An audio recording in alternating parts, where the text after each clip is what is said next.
wakaalada wararka Shinwa ee wararka u baahisa dalkaasi China ayaa waxa ay daabacday in dadka deegaanka iyo mas'uuliyiinta kale ee gobolka Gada ay sheegeen in ka badan 100 dagaalamayaal ka tirsan dhaqdhaqaaqa Al-Shabaab oo ay ku jiraan 20 hogaamiye oo ka tirsan Al-Shabaab la rumaysan yahay in lagu dilay koonfurta Soomaaliya duqeyn ay diyaaradaha dagaalka Mareykanka subaxnimadii Sabtida ay ka furiyeen gobolka Gado. dadka deegaanka ayaa iyo saraakiisha dhinaca amniga ayaa sheegay in diyaaradaha dagaalka ay bartilmaameedsadeen meelo ay ku dhuumaaleysanayeen dagaalamayaashaasi oo ku sugnaa deegaanada Wargaduud iyo Elcadde halkaasi oo lagu dilay askar Kenyan bishii January 2016 dadka duqeynta lagu dilay waxa lagu sheegay in uu ka mid yahay Cabdiraxmaan Filow iyo Cabdiraxmaan Bendoyd sidoo kale weerarkaasi waxa lagu burburiyay laba gaari oo sidii waxyaabaha qarxa kuwaas oo ku sii jeeday Wargaduud mas'uul diiday magaciisa in warbaahinta loo adeegsado ayaa wakaalada wararka ee Shinwa waxa uu sheegay in habeennimadii Jimcada ahayd duqeynta Mareykanka lagu dilay hogaamiyaal ka tirsan Al-Shabaab oo ka mid ahaa Cabdiraxmaan Filow iyo 85 dagaalamayaal dadka ku nool Elcadde ayaa sheegay in ay maqlayeen dhawaqa qaraxyo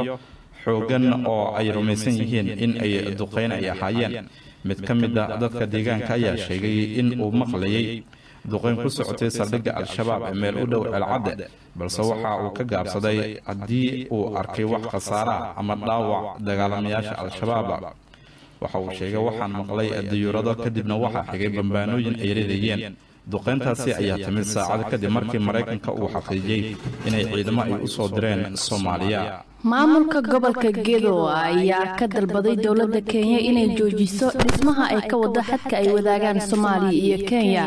Cabdiwahaab Xuseen Muxiidiin ayaa warkan eegaya.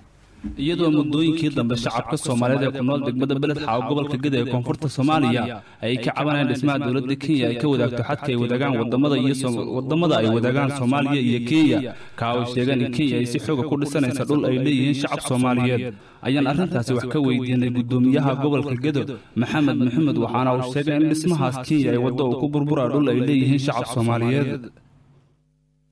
meesha la soo dhisay darbi maaha waa silig weeye marka siligaas ayaa wuxuu ku soo aadan yahay dad hantidooda iyo guryahooda dadkuna dareen waxay qabaan asiga inuu meesha ka yimaado in guryahooda iyo hantidooda ay ku burburayso dhulkaasna waa dhul u dhexeeyey xuduudda labada wadan muddadii hadda burburka lagu jiray dhowr ilaa 20 sano ah dadku ay dhisteen marka haddii ay noqoto meesha in wadada sida loo marinayo siliga ay ku sii socoto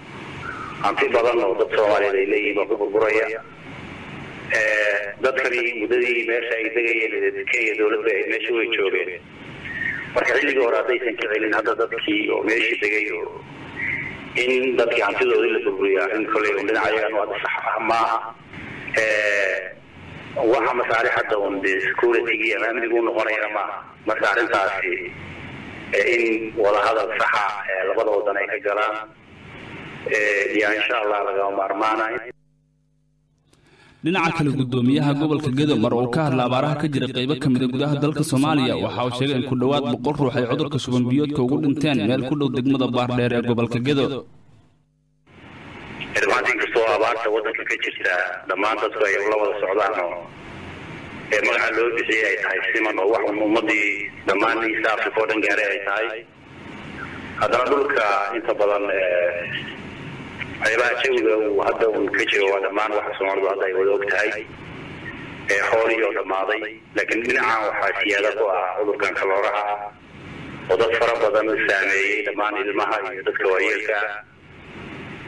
dad badan ay ku dhinteen oo hadda salaan ilaa iyo 100 iyo 1 qof iyo degmada Baardheer ee waxay ku dhimatay welina cudurku dadka uu soo ridanaya sidoo kale Luuq ilaa Geedweyne gobolgaras ilaa dooro soonkeedana waad uga jira daacunkaas dadana way ku dhinteen marka daruufaad waa adag oo tabaantii aan soo koobi karin dhaqamada meesha taala ayaa ka jirta codkaasi waxa uu ahaa gudoomiyaha gobolka Gado Maxamed